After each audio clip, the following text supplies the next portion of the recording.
Bonjour à tous, le retrait des dossards, c'est un peu comme le compte à rebours final du Grand Raid. La pression commence à monter.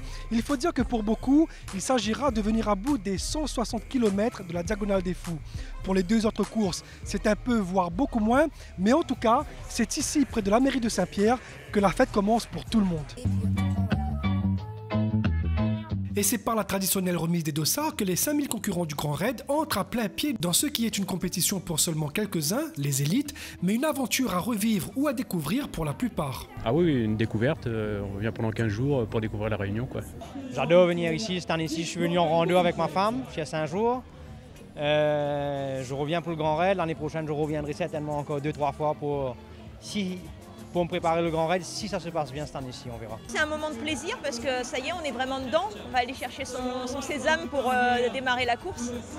Donc c'est un grand plaisir d'aller le chercher, de l'excitation, mais pas de stress, non, pas de stress. Pas de stress, mais à condition de montrer patte blanche. Vérifier le contrôle d'identité des coureurs, avec numéro de dossard, pièce d'identité et convocation. Et une fois ça, donc ils sont inscrits. Ils sont déjà inscrits, mais c'est juste pour vérifier que c'est la bonne personne et après ils peuvent aller retirer leur dossard. Ah, parce que c'est pas bonne personne. Il faut partir au litige.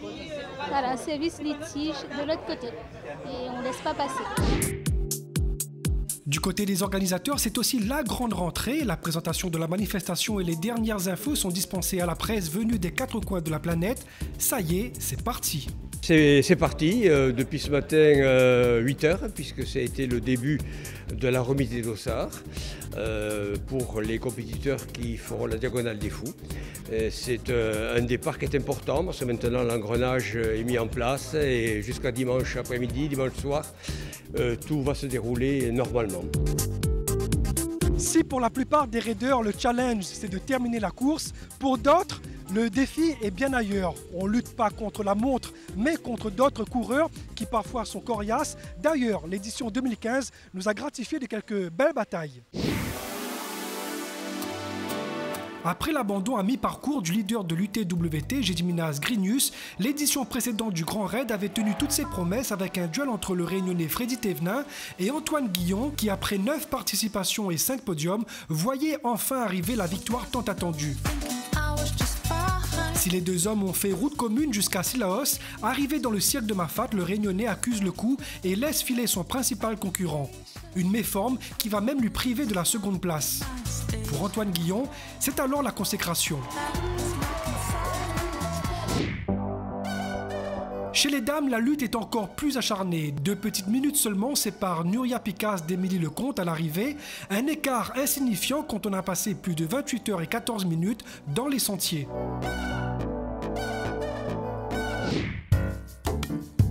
Et pour cette édition 2016 du Grand Raid, c'est de nouveau Gediminas Grinius qui mène la danse sur l'Ultra Trail World Tour, mais cette fois-ci, pas question de perdre. Quel que soit son résultat, il est sûr d'être sacré champion du monde d'Ultra Trail. Il entame alors son Grand Raid sans pression. Je ne peux pas dire que je suis en forme car j'ai fait pas mal de courses cette année, mais avec cette victoire assurée sur l'UTWT, je suis mentalement plus serein et je pense cette fois-ci finir la course.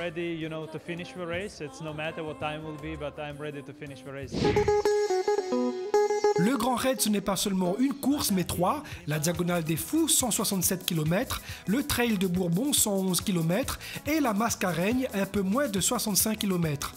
Et dans ces autres catégories, l'homme à abattre, c'est lui, Renaud Rouanet, leader actuel du challenge national de trail moyenne distance. Initialement, je devais faire la diagonale, mais pour essayer de garder cette place et marquer quelques points de plus, j'ai décidé de participer au Trail de Bourbon.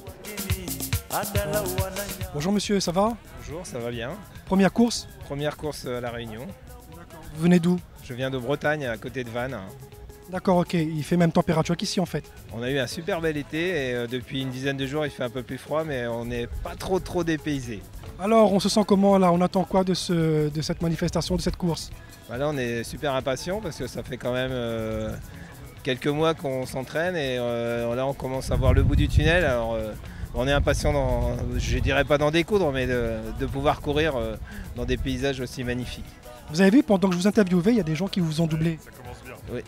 Ah mais c'est pas grave, ça, la place elle m'apporte peu. Moi le but pour moi c'est d'aller au bout et de me faire plaisir avec les copains, la famille qui va nous suivre. Pour moi c'est la fête. Votre prénom? Marc. Bon, bonne course Marc, à la prochaine. Faire la queue pour avoir le précieux sésame pour participer au Grand Raid, c'est la première épreuve de cette compétition. Bon, le stress n'est pas vraiment grand, mais demain, ça sera tout à fait autre chose.